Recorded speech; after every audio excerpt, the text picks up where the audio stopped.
And welcome back to Cibolo Creek Conversations. My name is Wyatt Marchant. Yes, we moved again, but I'm here with my good friend, Mr. Paul Wilson. How are you, sir? I'm doing great. Yes, we're in another setup. Yeah. It's the same one that we were in previously, but this time we're with chairs. Chairs instead of at a table. Yes. And the angle's a little different, so you may see the cat behind me, you might not, just depends. Well, keep it interesting. Yeah. If the conversation isn't interesting, at least the environment is. Yes, that's true. Yeah. Yeah. Occasionally camera falling over or something. We actually haven't had that. The cat's Right. been a lot more hospitable than I thought he would be. So. When Charlotte and I got married, we at the time they weren't as big of a deal as they are now. Yeah. That technology was all still kind of new, so there weren't people making a living doing that kind of stuff. There were photographers, but not videographers. So a friend of ours agreed, or he actually volunteered to say, "Hey, I'll record your wedding on a camera," and we have that footage. And at one point in the wedding, I guess something went wrong with the tripod, so the camera that had been pointing at the group up on the platform suddenly you could just see it starting to move slowly up, and then the next thing it falls backwards and it's looking up at the ceiling, and then you hear the hurried steps of him trying to get back there. But we haven't had that happen on the podcast. No. Cameras have all stayed. Probably during this conversation, I'm going to cross my legs or something and hit this tripod. So it Yes. could. Well, for today's conversation, I thought that we would talk about a question I think a lot of people have because it's kind of weird. So I guess I'll just ask the question. Um, what does it mean to fear God? There's a lot of verses that say, for instance, in Proverbs, I think it says there's two specifically. It says the beginning of wisdom is the fear of the Lord. So what does it mean to fear God? Isn't fear a bad thing? Typically, that's how we perceive it. We typically use the word fear to describe scared. It's more of the way that's used in the Bible, it's more of a word that was rooted in those languages. And so it didn't always mean scared or petrified. It really had to do with deep and profound respect. So it's an understanding of how big, powerful, or capable God is. And that includes his anger and that includes his judgment. So, really, the way I've always interpreted the fear of the Lord or the fear of God in the biblical context is this deep, profound respect for who God is and what he's like and what he's capable of. And that sort of idea isn't very popular these days. I think we've talked just in the last couple of podcasts, we've talked several times about, the going characteristic of God that's most popular is his love. Yeah. Which is then that word love is interpreted in light of kind of our contemporary social understanding of basically letting people do as they please and Yeah. not making anybody feel uncomfortable. That's love, which isn't a biblical love, which isn't a healthy love, which isn't a wise love. I don't even think it's not even love. No, it's not. It's just Yeah, not. yeah, that's a good way to say that. But so in our contemporary appeal for, a loving God, this whole idea of the fear of God really doesn't get a whole lot of traffic Yeah. or attention. But nevertheless, it doesn't go away. And it's probably, I was thinking on the way over here, in light of some of what we're seeing unfolding in our nation or in our society, in our culture, it's not just localized to the United States. Kind of the West in general. Yeah, the West. Um, it's probably long overdue to revisit an understanding of what it means to have a healthy fear of God, Yeah. because our society does not.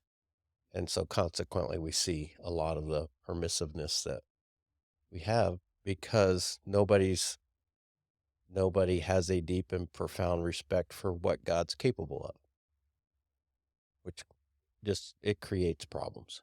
I was reading something the other day, and it was talking about how we have forsaken the idea that God is a like the our father, and I kind of it's by this guy named Nathan Finocchio. We've kind of taken that idea away and instead replaced it with essentially kind of like this boyfriend Yeah, friend type yeah, scenario. Um, and it's odd because and maybe what do you think about this? This just kind of dawned on me, but the effects that we're seeing whenever God is no longer our heavenly Father, a Father who we are supposed to respect and have this healthy fear for, right? Because I mean, yeah. whenever I messed up, there was always I saw this. It was like every family should have whenever the mom is interacting with the children, there's always the looming shadow of the father behind her, Right, right? right. And it's like, don't let me get your father into this. And it's like, Yeah. okay, never mind.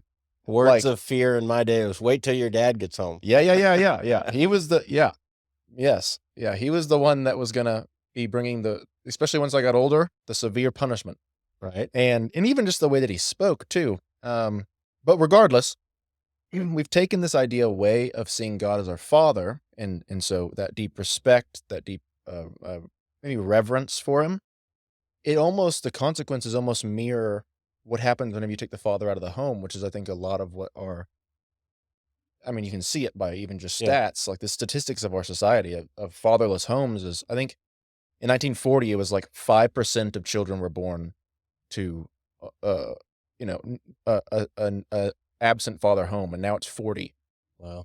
This is insane. Yeah. But you're the same effects, the same consequences the negative consequences are kind of occurring. What do you think about that? Oh, I think it's a legitimate perspective. Basically, the father, and I'm not saying the mother doesn't, but the Sure. father's sort of the localized place of accountability for responsibility. I mean, that was the intended purpose or the place of the father. And so when you remove that, then you're raising a family without that accountability to responsibility. And again, not a very popular topic, but without the accountability, then there's no consequences. And Yeah. so you develop a permissive child, you develop a permissive family, you develop a permissive society because nobody's really feeling any kind of weight about if I do this, there's consequences. And again, I looking at a complete picture of God in the Bible, that's part of what's behind the commandments is that there's accountability to this. There is responsibility to these commands, and to ignore them has consequence. I was on a sabbatical. We were talking about that in the last podcast, and don't make more of this than it's necessary. But part of the intentionality of my sabbatical was I wanted it to be a hard place, so sort of like a wilderness experience, and that was all very intentional because I felt like that was important for what I was trying to accomplish. And part of my sabbatical was I was reading through the life of Moses from a kind of a leadership perspective. And so I got into the account where God's giving instructions for the tabernacle. And a lot of the times I was reading in a printed Bible, but some of my readings were taking place. I was using an app on my phone. And it affords me an opportunity where I can kind of hold my thumb down on the screen and it'll highlight a passage and I can choose a color. And I was seeing this pattern, so I started highlighting these different passages. And I just started seeing this thing where God was giving these very specific and clear instructions about I want it built this way, I want it made of this wood, I want it these dimensions. I want it with this metal placed over it or this element. And then then he was very specific. When you pick it up and carry it, it needs to be carried this way by these people. So he gives these very specific instructions. And then I started noticing that sometimes those instructions came with very severe consequences if they were ignored. Essentially, he said, I'll strike them dead. If Mm. they don't do this, they're going to die. And again, that's just not popular preaching these days. But what it demonstrates is that when God speaks, there's a seriousness to it, and there are consequences for um, ignoring it. And I think certainly in culture and society, but I'm also afraid in the church, that's generally been lost. We don't preach that topic very often Mhm. about the specific nature of God's commands and the serious or severe consequences for ignoring it.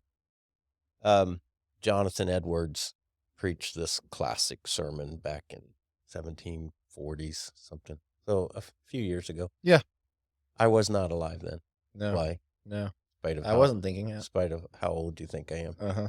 Um, it was entitled "Sinners in the Hands of an Angry God," and it became a classic. I mean, literally, it was instrumental in thousands of people coming to faith in I'm Jesus. pretty sure it, like, helped kick off a Yeah, revival. the Great Awakening Yeah. in America was largely instrumental.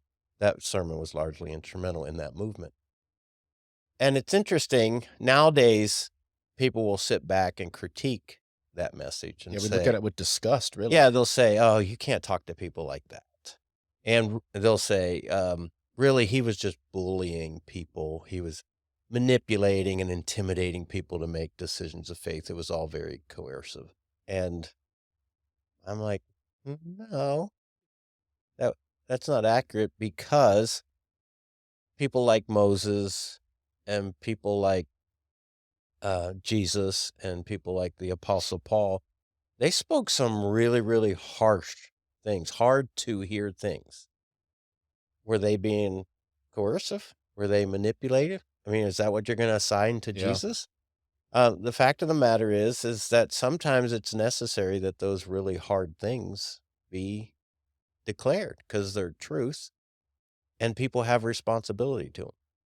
And so I think Sinners in the Hands of an Angry God is just one illustration of probably a conversation that's long overdue to be had. Now, it may be delivered in a different way in 2023 than it was in the 1700s, of course, but but I see just an avoidance of the entire topic as a whole, not even so much as, you know, how you deliver it. It just isn't being talked about. Um, Another one I think about when I was in college, I went to this Christian college and preparing to be a pastor, and I had to take a couple preaching classes, and some of the assignments included listening to other sermons that preachers delivered. And somewhere along the line, I stumbled across an old Southern Baptist pastor. I think he was from maybe Louisiana, uh, R.G. Lee. And then I stumbled across a particular message that he delivered and was famous for. It was called Payday Someday. And it ended up being preached, I think, like 6,000 times. Mm. He was invited to all these different places to deliver this message. So in college, I listened to it on a cassette recording. And then I actually have a written copy of it in my library. And then just like a week, 3 weeks ago, 2 or 3 weeks ago, I was revisiting it and I looked it up on the internet. I actually found a video of him, an old camera footage of him delivering the message. But in that message, he talks about the fact that um, sometimes the wheels of God's justice moves very slowly, but they ultimately arrive. Yeah. And when God makes promises, sometimes he takes a long time to fulfill the promises, but he always comes through on his promises. And in that message, he's looking at an account from the Old Testament, and he's explaining that the people who perpetrated the evil thought they got away with it because nothing happened to them, and it was a long, long time. But then eventually, the record in the Old Testament demonstrates that what the prophet announced as being the consequences for their sin came true. And again, it's a really powerful sermon. And he has some illustrations in it that were very real to uh, his day and some of the people that he interacted with as a pastor. And it's just a powerful sermon about the fact that God's serious about what he said, what's been revealed about him. I think it's Hebrews. Is it? Pretty sure it's Hebrews. God is a consuming fire. And Yeah. we don't like that language I ended my nowadays. sermon with that. Yeah. It's a he just because our popular society sort of, pushes that away and doesn't embrace that. It doesn't mean God stopped being it, Yeah, yeah, you know. It's just that it's only in the grace of God that he is slow to deliver on his promise to judge sin and bring his wrath against all unrighteousness. Those are things that he's committed to, and they will happen. It would just be prudent on the lives in the lives of human beings if they were a bit more afraid of what God's capable of doing and the fact that he will do it, that they'd take seriously their, response to the instructions he's provided about how to stay safe. yeah. Yeah, and it definitely there is that fine line between, I guess, leading your evangelism with fear or with a message of fear and, one of love or one of, the good news shouldn't be proclaimed in a way that just like, "Hey, you should fear God," and, that's kind of the idea behind the whole Pascal's wager. It's like, Mhm. well, God could be real or he could not be real, but if he is, Yeah, then yeah, I kinda wanna it's a safer bet to go with, right? yeah. And so, there is this fine line between it, and so, how do you I mean, you and I'm sure you've probably struggled through this, but, like, how do you walk that line between I guess you just try to mirror Jesus, walking the line between, putting this message forward of just because you don't wanna just say, like, "Hey, be afraid," but at the same time, people need to be afraid, and so how do you Yeah. communicate that to people? Yeah, and it is. It's a dance. A lot of it's determined by the motive of the preacher. I mean, his motive can be, I just want to intimidate and bully and scare people. Um, or his motive can genuinely be one of love and concern that he's going to plead with his audience, please be aware of this.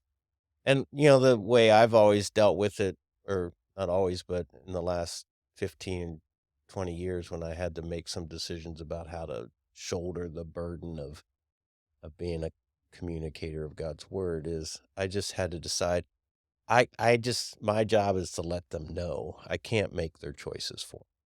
And so I can plead, I can be persuasive, I can um, show them my concern, but ultimately I have to let the choice be theirs.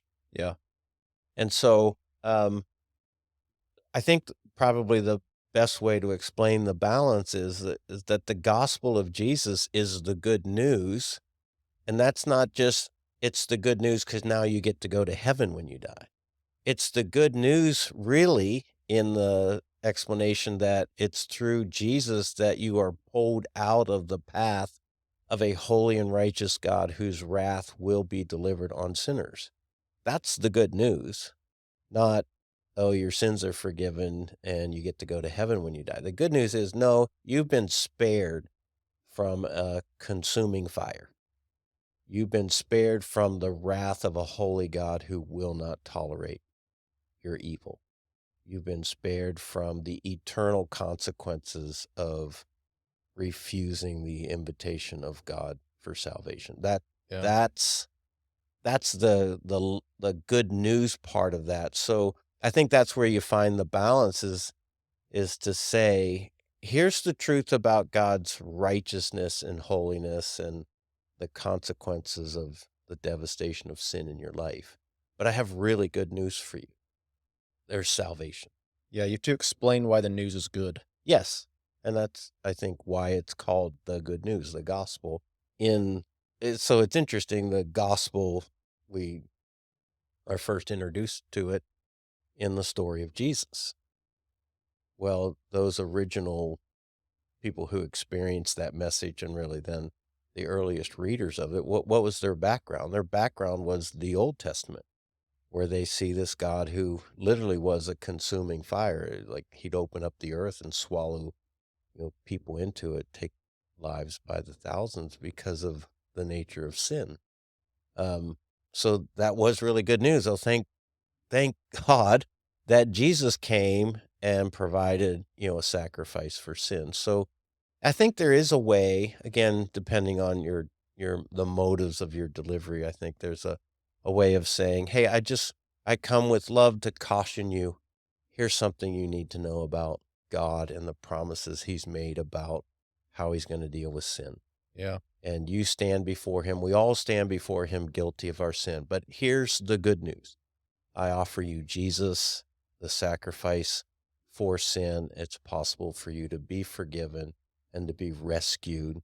That's my favorite interpretation of saved. It's really about being rescued from the danger that you're in.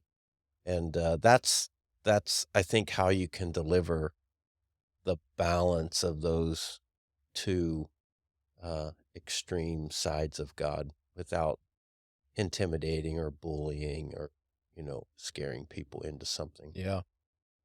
Yeah, I see a lot of people, who wish to avoid the harder passages, this being one of them, and even that side of God's character, just kind of ignoring the passages altogether, Mhm.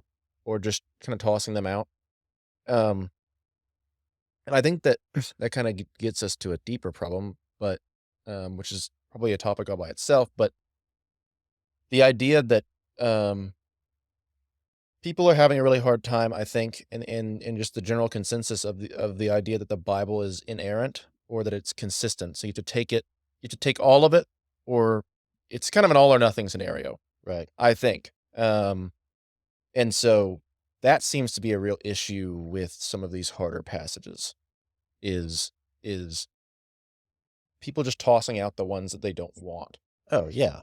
And we're seeing that. See, again, that's another thing we're seeing in society is this revisionist approach to history. Let's take away the ugly side of it, or the side that here at this time we consider ugly, and let's literally hide it. Let's reframe it. Let's take it away.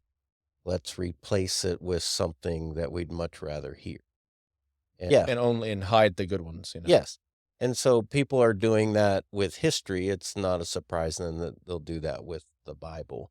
They're either throwing the entire Bible out as, just religious myth, or they're saying these parts about the nature of God we don't like. They make us uncomfortable. I can't imagine a God that would be like that. That's not the kind of God that I want to put my faith in. So yeah, we dismiss those sorts of passages because of the accountability to them.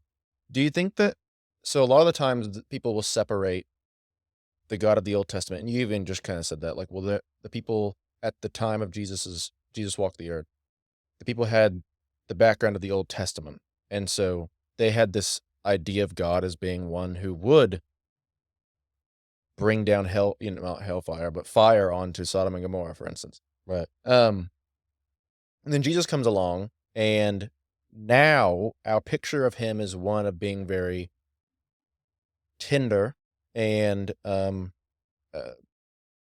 jovial almost. Somebody that you can that would just not it seems like this dichotomy Yeah. almost. Do you think that Jesus but then, I guess continue on, but then you see a different Jesus show up in Revelation to John.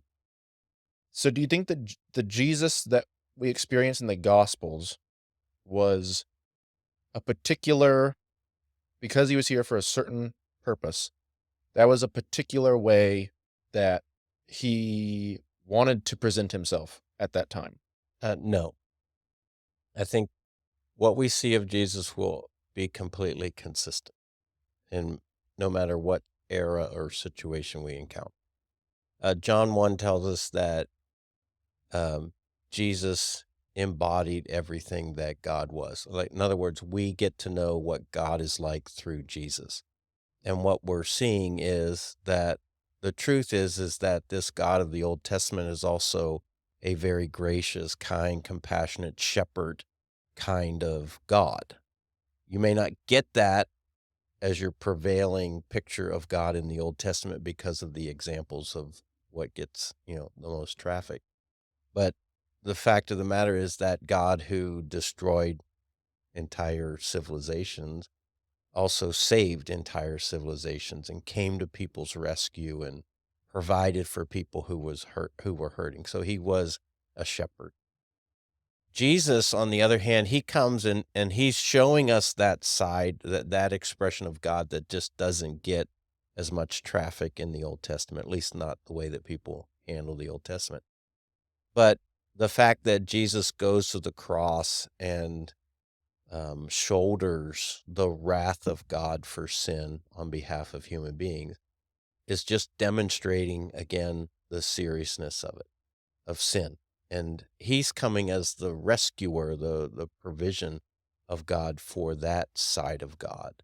I think you can see some of that seriousness, that weightiness of God through Jesus when uh, the exchange in the temple when he overturns the tables, or when he confronts the Pharisees with very harsh language about their hypocrisy. I think we're seeing that same dimension of God. But I think what God's saying through Jesus is, yeah, I'm who I am.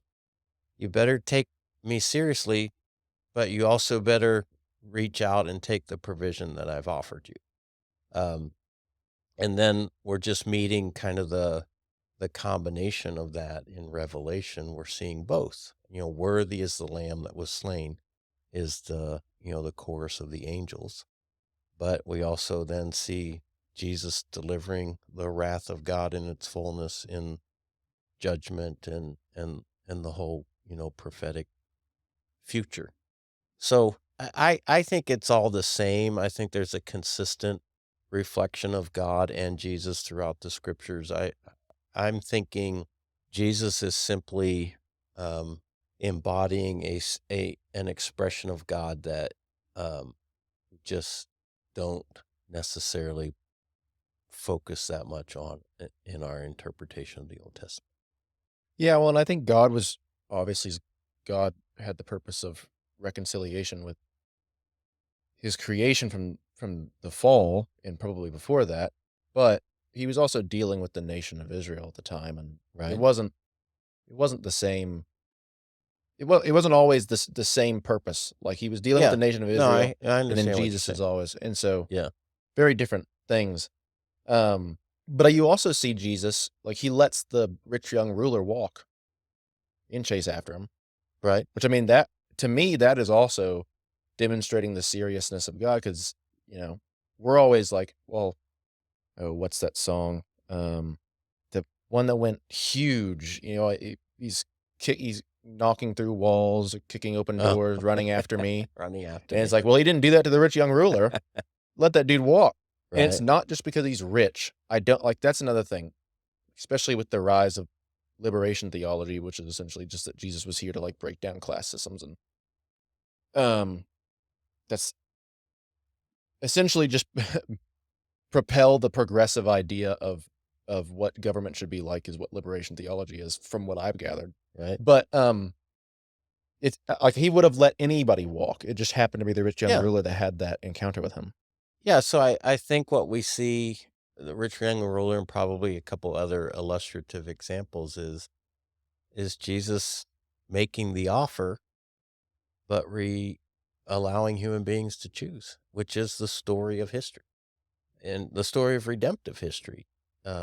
People God honors the empowerment that he gave human beings to make choices, knowing that not all of them will choose him. And I think we're seeing that in the story that you're talking about, the rich young ruler. I think that's a perfect example is he tells them, here's the truth. Here's what you need to understand. But he doesn't insist on him making the choices that he would prefer.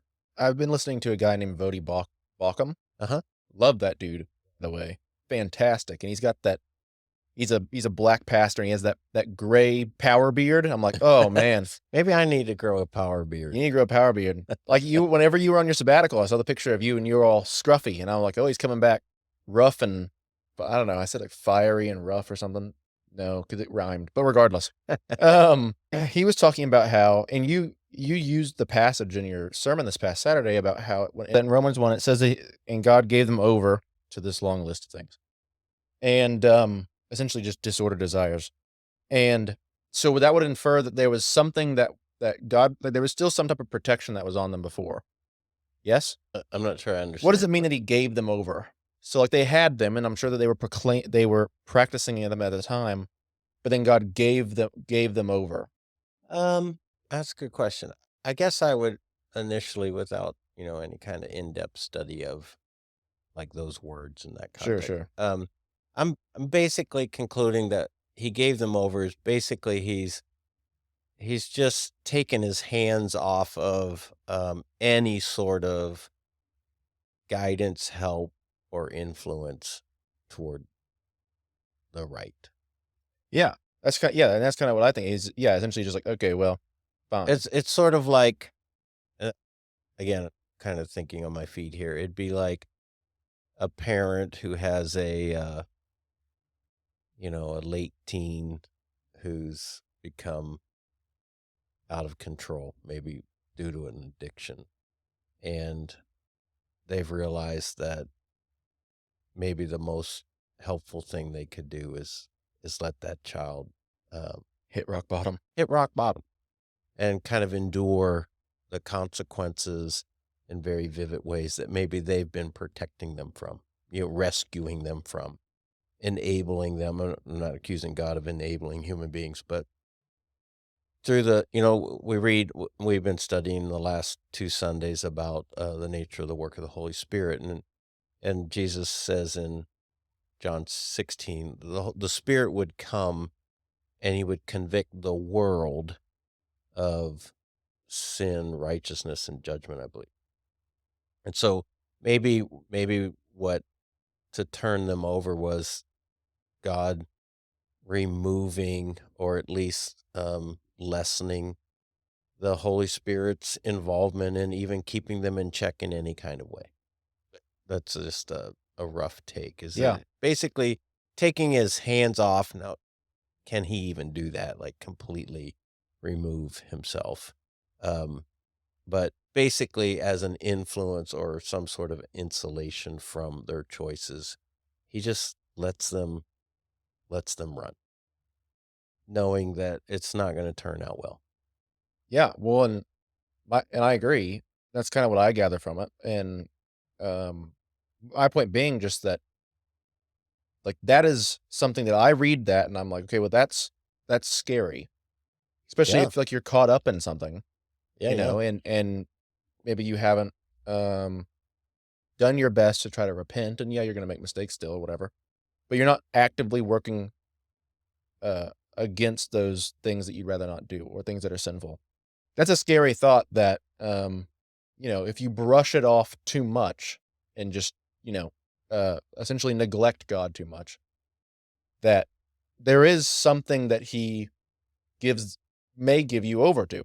yeah. And I think even too, and now I'm not the devil's behind every closed door kind of guy, Right. but I do think that there is a spiritual battle occurring every single day at all times, and there are agents of darkness, right? Like I think who said it's like our battle's not physical, Yeah. but it's against the Ephesians 6. yeah, and so essentially demons, which I want to do a podcast episode on just angels and demons in general. But I've been listening to this other podcast. It's called The Exorcist Files, and say what you will about how Catholics interact with The Exorcist, but But demons and stuff and, like, just okay, essentially just doors that you open up. Yeah. I mean, doors that you open up and, that could also be something. It's like, well, God was keeping that spiritual battle away from your door, and now he's allowing it Yeah. to have a Yeah, more I influence in think your those life. are all possibilities for how we might understand what that. Yeah. But, I mean, that's something that should be feared. We should fear Oh, God removing that hedge of protection from our lives. oh, without a doubt. And the problem is that when a society removes God completely out of the Yeah. discussion, they're not even thinking in those terms, which is scary. Yeah. And yeah, I sitting here thinking about this, I really don't know what it would take, or I hate to sound this pessimistic, but I don't even know if it's possible for a nation, certainly a world, to return to some healthy fear of God at this point. Again, that I could be wrong. I don't know, but it's hard for me to imagine the way, y- we talk about the slippery slope.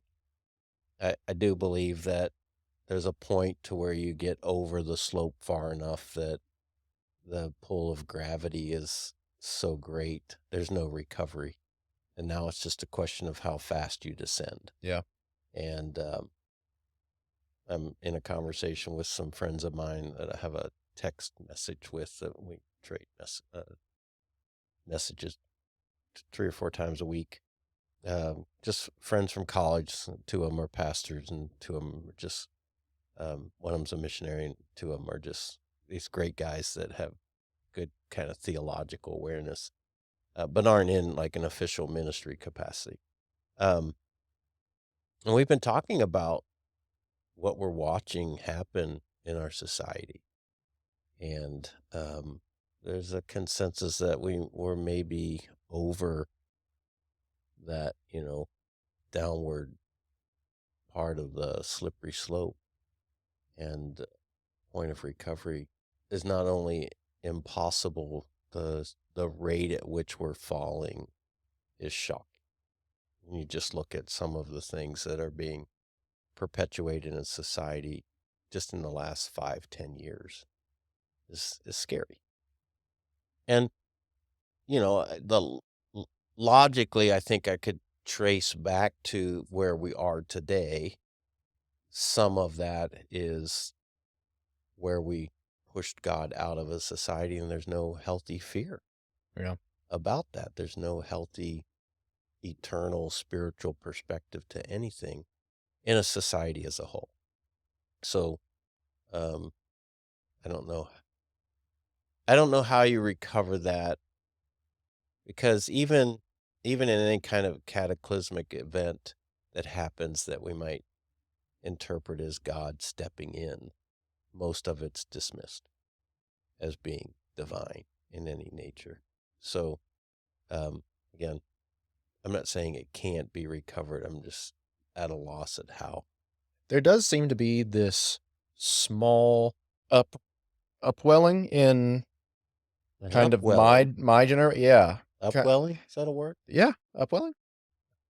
That's a word. I've learned not to question you, Wyatt. That one's a word.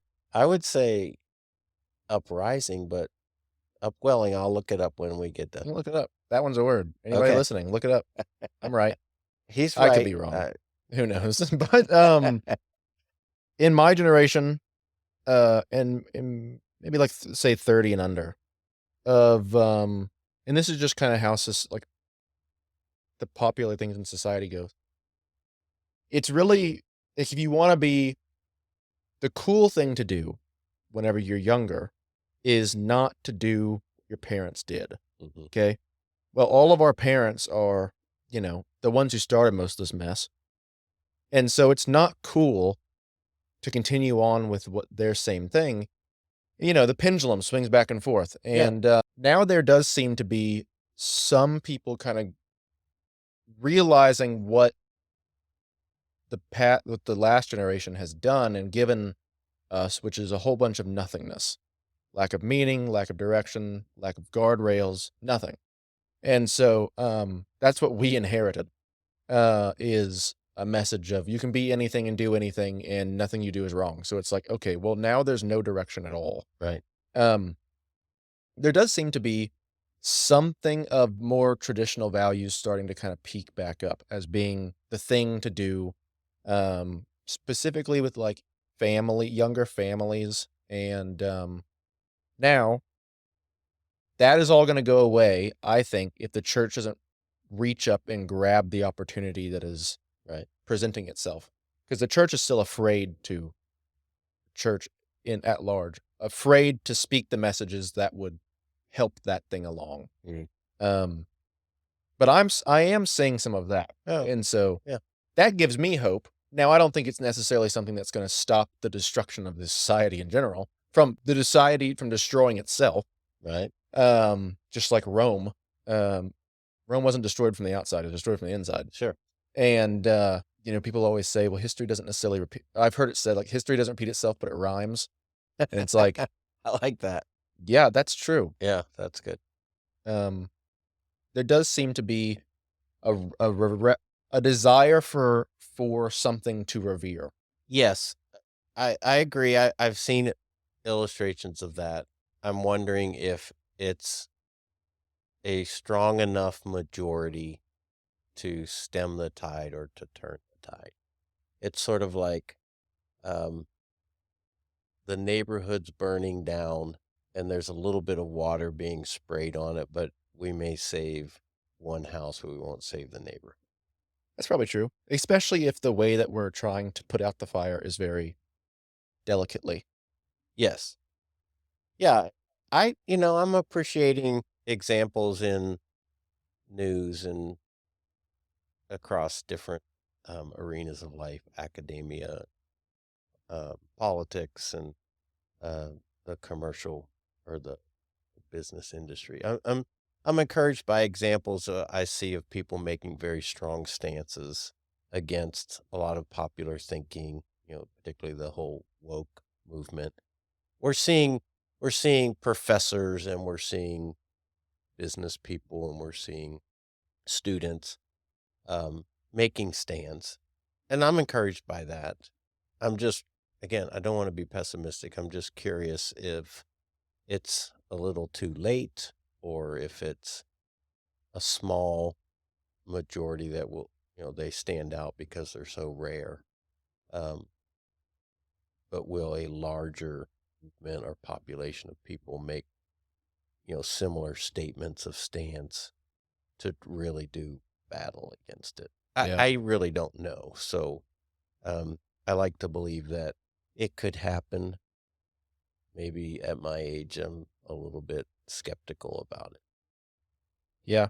No, and I mean, I don't you'd like to think that the courage of a few to really kinda start that thing off Yeah, like would be just this morning, I don't know how I stumbled across it, but um, I watched this video of a coach at a popular secular university who made some post on her Instagram account or her Twitter account about um, the whole gender thing.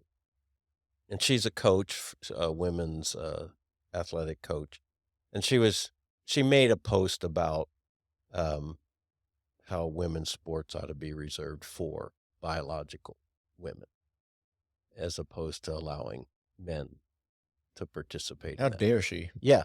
Well, then she literally got hauled before a student shared her post with the school administration, and she just got raked over the coals. Yeah, the tribunals. She got literally got brought into a room full of, the DEI officer and the president and vice president and the department chair, and like literally she describes sitting in this circle where they're just firing at her.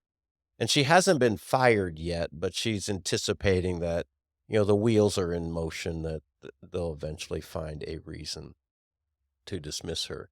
And I just really appreciated her courage and her consistency of thought on a number of different levels about why um, that kind of behavior is such a violation of, basic American rights of free speech and different ideas and opinions, especially at a academic university that's supposed to welcome, you know, the diversity of thought, but really it doesn't. It just squelches anything that's contrary to, the liberal perspective.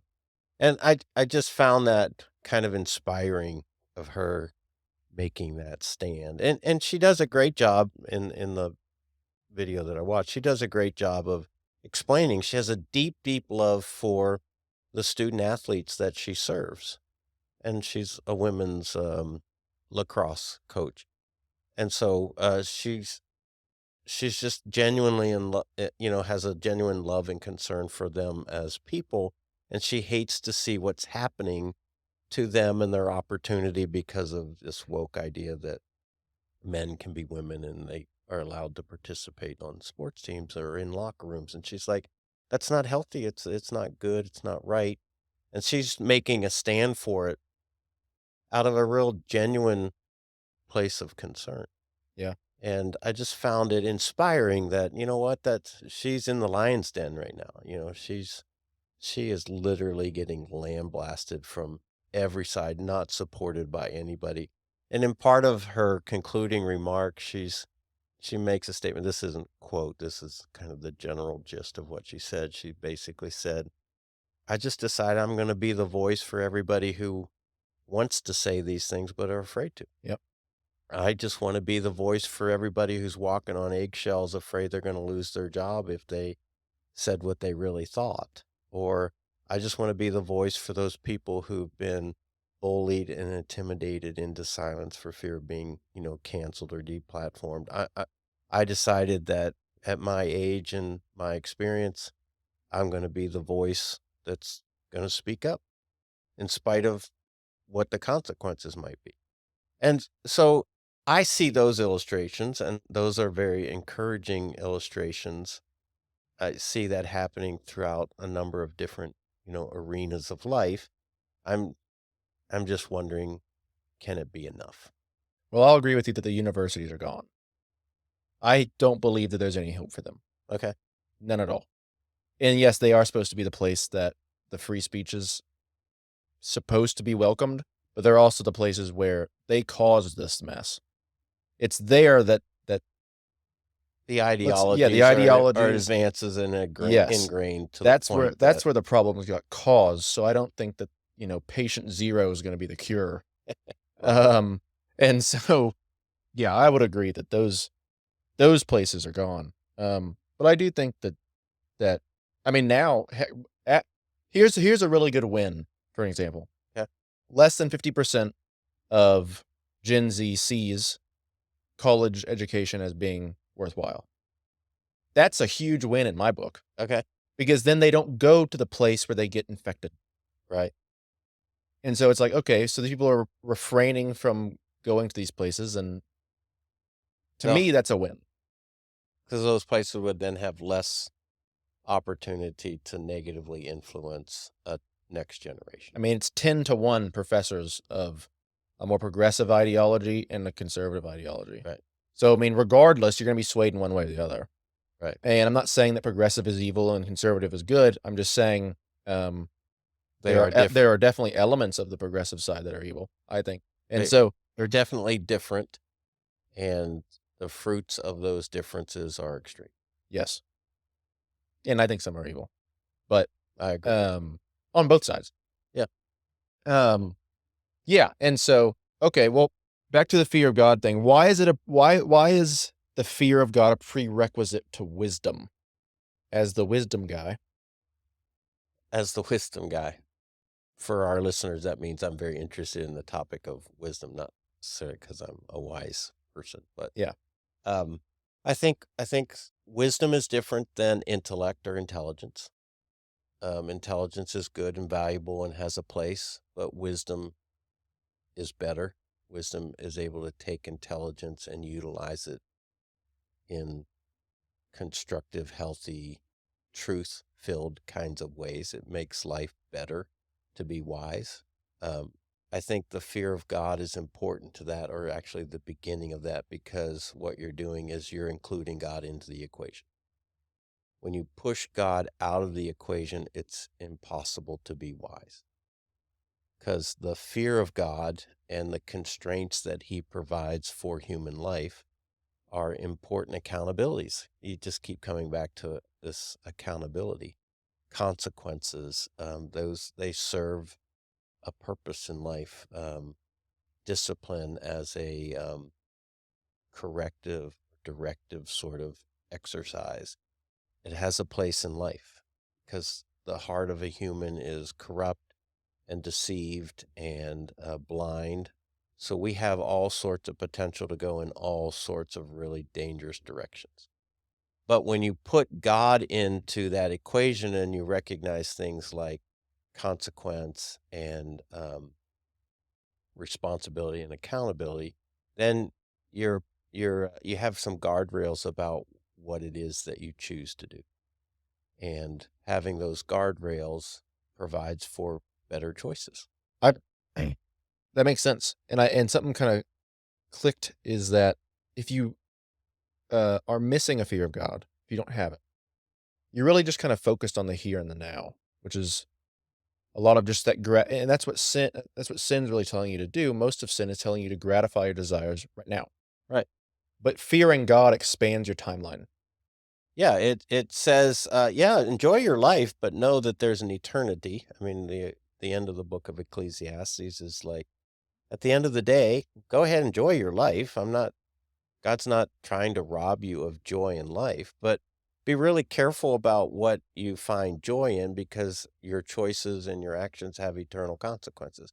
So, um, make wise choices about what you get involved in, knowing that someday you will be held accountable to them from an eternal perspective. And it just so happens that the things that God has for us from an eternal perspective are much richer, fuller, better. You'll be a whole lot happier if you pursue a way of God. It puts life in a true perspective. This idea of, um, I only live now. I'm some kind of an animal and I only live for so many years without any, eternal perspective basically says, well, I can do as I please because there's no consequence. There's no accountability. Um, I just got, before we realized the camera wasn't working, I said, one of the big buzzwords now is freedom. Everybody wants is freedom. Don't tell me what I can't do. Don't put rules and regulations on anything. And we think that's freedom, but with God in it, will tell you, no, it's slavery. Yeah. You're just giving yourself over to your deceitful desires, as the scriptures describe. Those desires are lying to you. And so you chase after them thinking, oh, isn't this wonderful? Nobody's telling me that this is right, bad or wrong or that I can't do it. And so we chase after this deceitful desire thinking we're free, but really all we're doing is spiraling down into an even deeper expression of slavery, a slavery to sin and to evil. And that's what Jesus came to deliver us from, and that's what a healthy understanding of God's input in the equation is. At least it provides enlightenment to that. But if you ignore it, I don't really have any fear of God. I don't think that's anything I need to be concerned with. Then you're pushing that element of enlightenment out of your soul, and you end up deceived. You end up enslaved. Um, as we saw Sunday, we end up fools. Thinking ourselves to be wise. Aren't we wise? We don't need God. We can do as we please. Aren't we wise? They became fools. They ended up creating a mess that was far more dangerous and destructive than they even knew to anticipate. And I think we're seeing all sorts of illustrations of that very thing happening in our society. Yeah, all of that intelligence that we have now in the 21st century, and the best of us can't even define what a woman is. Yep. How how great. And I was also smiling while you were talking about the freedom side of things because it's unsurprising to me, but I guess, it should cause pause that I was listening to a podcast with this satanic about this ex-Satanist, and the Satanic Temple's, like, motto is freedom. Mm. That it's just this idea of free will, and so that's what a lot like, whether they actually think of Satan as being a real being, um, Lucifer and Satan are the kind of these banner, these flag bearers of, "Well, I'm gonna do what I want." Yeah. And maybe should cause pause that the exact opposite of Christianity is claiming the very thing that you're saying is so good. Just Yeah, just an idea. and again, I'm finding significance in passages of scripture that I've read many times, but just with what's going on in our world, they're they're becoming more vivid, not more true, but more vivid than I've ever seen them before. And the passage that we looked at on this past Sunday from Ephesians chapter 4, I'm just going, yes, yes, I see this now more than I ever have. You have these people established as, the declarers of truth and the makers of right and wrong, but when you see God's description of them, their hearts are darkened and their mind is blind and they're deceived. That's the place they operate from, and because the deception is so great, they don't even know that they're working from a a liability, a spiritual liability that keeps them from truly recognizing what's true or right or best. And so then consequently, whatever truth, whatever moral right or whatever ethical best they declare, it's broken. It's broken from the very beginning because of where it originates Yeah, their from. very foundation is corrupt. Yeah, and so it's sort of like building a house on a swamp, but they don't even know. They think, "Oh, look at the beautiful house that we built." Yeah, but it's on a swamp, and in time, it's just going to sink. It's just going to fall in, and that's, I think, what we're seeing with all this, great enlightenment of, you know, all these social permissions that are out there. People ought to be able to do this, and religion and tradition and, the patriarchy and the past shouldn't encumber these things. And it's comes from a place of blindness. And therefore that in and of itself is a broken premise or a defective premise. And we can't we can't expect that a nation that's fooled by it or a society that's deceived by it will rise higher than it's capable. Yeah. No, I agree. So, going back to wisdom and the fear of God is what role does it play or why is it so important? Is that anytime you throw God out of the equation, you're missing the critical piece or the critical element of its um, truth, of its success. I mean, think of Genesis 1. God creates Adam and Eve, Genesis 1 and 2, and then Adam and Eve decide, well, we can do better than God. Yeah. And so essentially they're pushing God out of the equation. And what fills the vacuum is sin, is sin's the absence of God. And we're just seeing that in spades in a society that continues to push God further and further out of every dimension of life. And again, the perception is, look how successful we are, look how wise we are, look how free we are. And it's just a fragile foundation to build life. There's this movie called, oh, dang it. You forgot. You were ready, and now you're on air. Gosh dang it.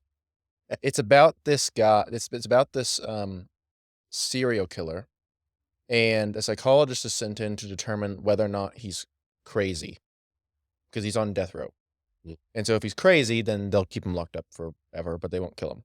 He won't receive the um, death punishment. Nefarious is the movie, okay. and, it actually just recently came out. And anyways, the guy that's on death row is the idea behind it is that he's possessed, and, the demon and the psychologist are having this conversation about And the psychologist claims, "Well, you guys are obviously losing because like, things are getting so much better."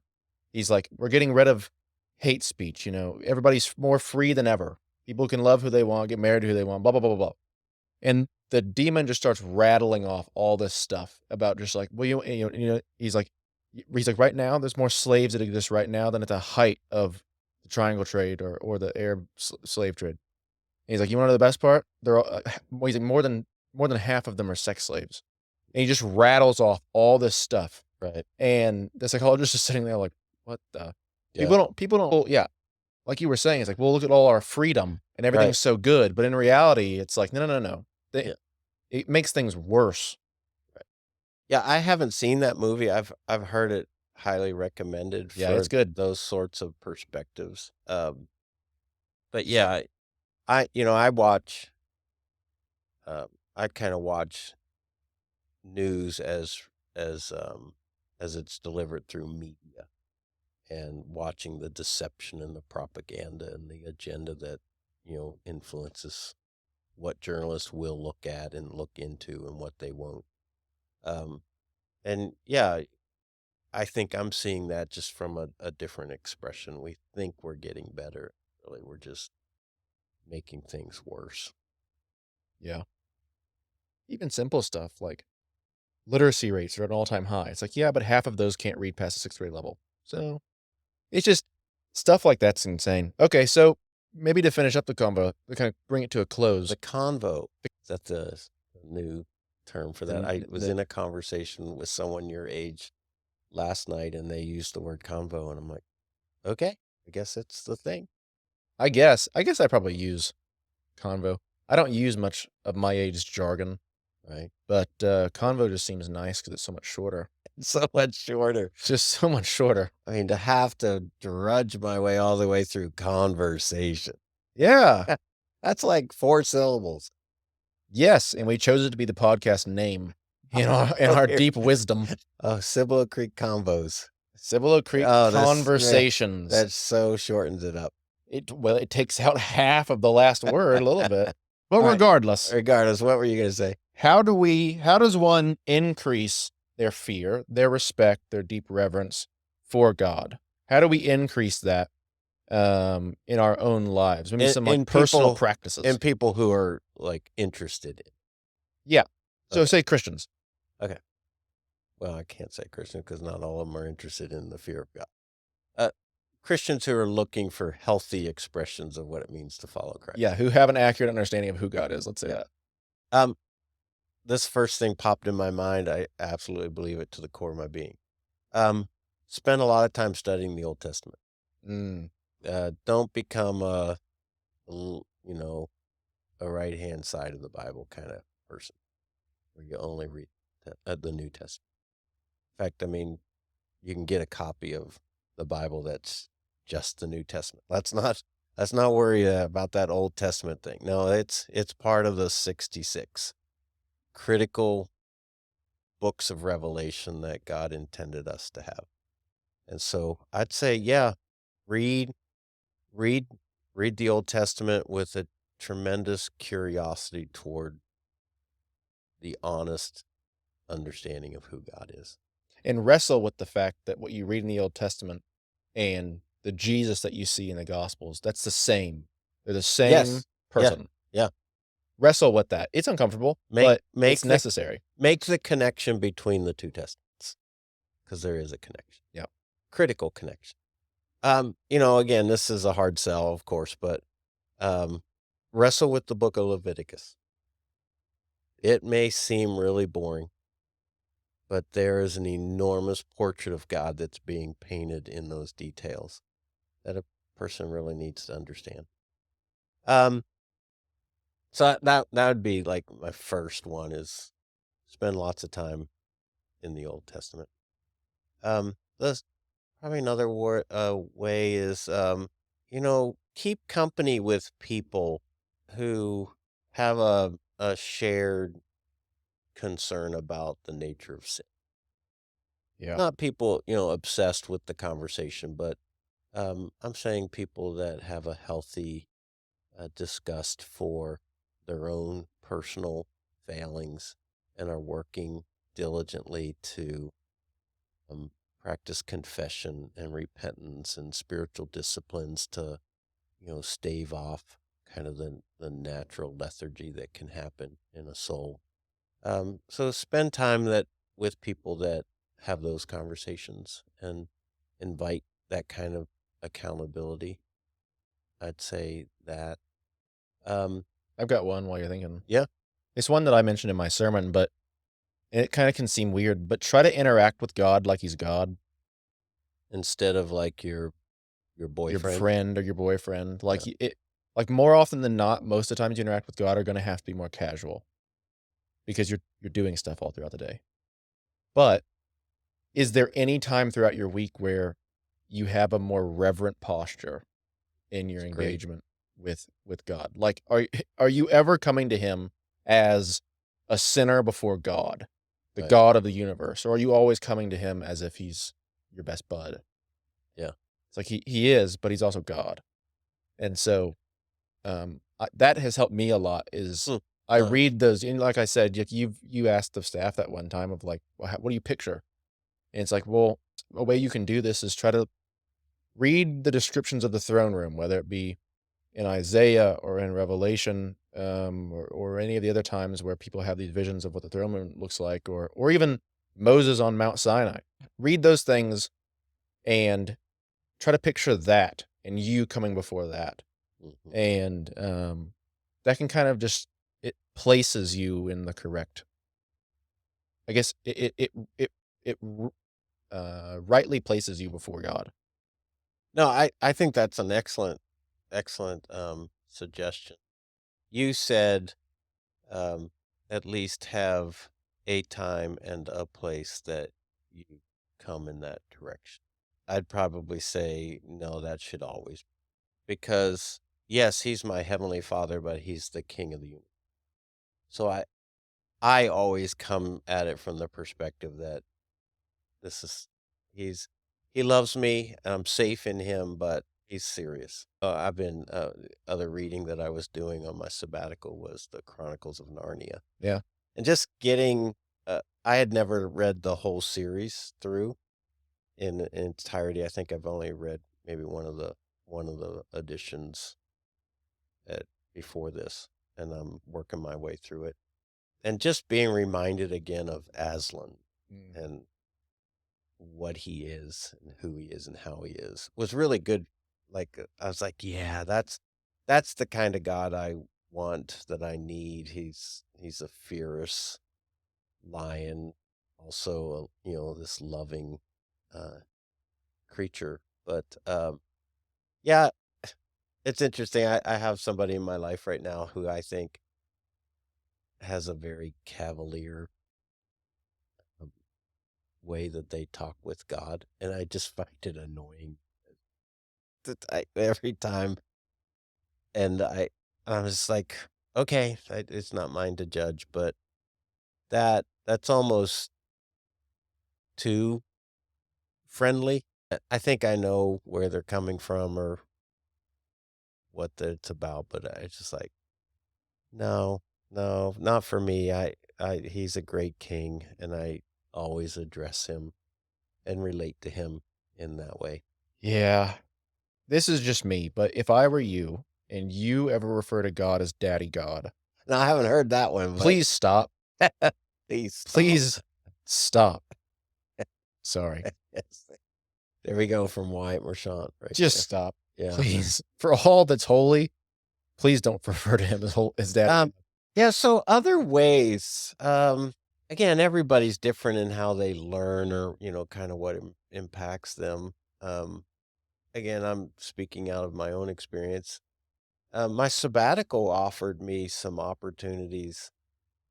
I went to 6 of the national parks in Arizona and Utah, and I sat on the edges of some enormous chasms in the earth. And literally, that was part of my almost daily routine, was to go and find a place of isolation and literally sit as close as I could to the edge without feeling like I was going to fall into the abyss, and just take in. the enormity of planet Earth and my proportion to it. And that helps me. That kind of right-sided life, right-sided God in life, and some of the things that I left left when I left for my sabbatical, some of the things that I was shouldering, I think had assumed a greater significance than they really deserved. Mm. And so being alone and being in these grand places just sort of brought me back to a certain, you know, awareness of how small and insignificant not only am I in relationship to him, but the things I was making a bigger deal than they needed to be. So that's helpful to me. Some people may connect with that and other people may not. I think people do connect with that. In fact, and I've mentioned it on this podcast before, but I think one of the ways in which we've gotten ourselves in this trouble beyond all the obvious ones is that we can't see the stars anymore. mm, Like when if you go outside and say like you're far away from the city and you can look up at the stars and it just oh, the grandeur of the night sky is it makes it makes you feel appropriately small. yeah, yeah. And That happened to me one night. Uh, I was in my tent.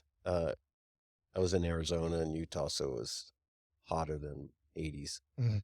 And so the first several hours of the night, I just slept with all the flaps of my tent open just to get some kind of air movement through there. And I remember one night waking up, and I don't remember, it was like 12 or 1 o'clock, and looking out, just, looking out the flap and seeing a section of the sky. And I was like, oh my word, look at that. It's like you could just see the galaxies. It was so, because there's no light Yep. out there. And yeah, again, I think that's all kind of being in such an expansive place that it kind of puts you and God into their proper perspective. So, ways to increase your fear of God or your respect and reverence for him are number 1, you mentioned read the Old Testament. Spend time in the Old Testament seeing the God of the Old Testament. Number 2 is find community that also shares the disgust for sin, but also the love for God's righteousness. Right. I said interact with God like he's God, have a reverent posture whenever Yeah. interacting with him. And then this last one, um, Put yourself in places where you're yeah, reminded of just how enormous God is. awe-inspiring, Yeah. beautiful places. Yeah. That's And pretty good. there may be others, of course. Yeah. Um, but those are ones that stand out to me. I I have, I'm a bit of a contemplative, certainly an introvert. So this is easier for me than for some people, but I don't prefer. I have a longing for silence and solitude. Those are places that I'm very comfortable, that doesn't scare me, that doesn't make me panic. And so, um, getting away from all the noise of my life and all the inputs of my life, being silent, and getting away from all the people and the expectations that come with being a pastor. Those are really healthy experiences for me, even if it's just for a couple hours. Again, that silence, that solitude, helps me to right size God, um, when I'm feeling like, um, my life is really kind of out of a balance in relationship to my concerns about all that's going on. Yeah. No, that's good. All right. Well, One last other one, words? one other one I'd say, it it may go back to the second one we mentioned, but, filling your with and your heart with all sorts of music, imagery, reading, Mm, movies of things that are very, uh, disrespectful and dismissive of God mm. is also kind of it's, a negative or destructive way of destroying your fear of God. Um, I you know, I like action adventure kinds of movies, but, I went through this really long season, like, I just had to stop watching them. I got so, disgusted with how violent they could be and how cavalier we are about, like, people dying, being killed in the movies. And really what that does is it kinda hardens your sensitivities to things that God hates. Yeah. And, again, I'm not the guy who's saying don't go to movies or don't listen to certain music or don't read certain things. I'm just saying an appetite for or a diet of too much of that stuff. Don't underestimate the influence it could have on the health of your soul. Yeah. And so I know some people, they kinda have their genre of thing and they chase after it, pretty diligently. Well, just be careful of that because it can be numbing you to the kinds of things that God finds disgusting or immoral. And really what you're doing then is kind of numbing yourself to a sensitivity to a fear Yeah. for the things that are important to him. It's like I have friends and I don't get it, but they can just like in their free like they're working or they're just driving around town like listening to like hard rap. Don't get it.